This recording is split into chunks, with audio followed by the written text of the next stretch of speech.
Hi, my name is Rob Daniels A. Swico. I'm grade 11 TVL Cook A.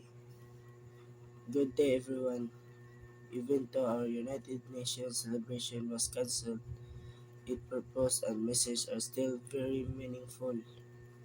The UN teaches us that despite our different in cultures, language, or belief, we are all connected as one global family.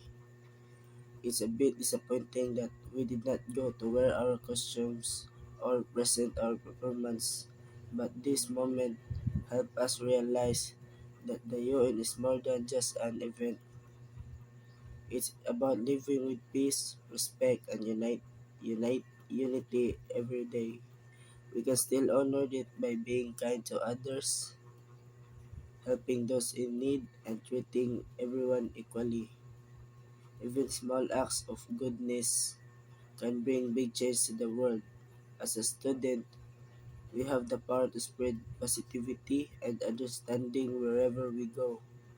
So, even without the program, let's keep the spirit of the United Nations alive in our hearts and action.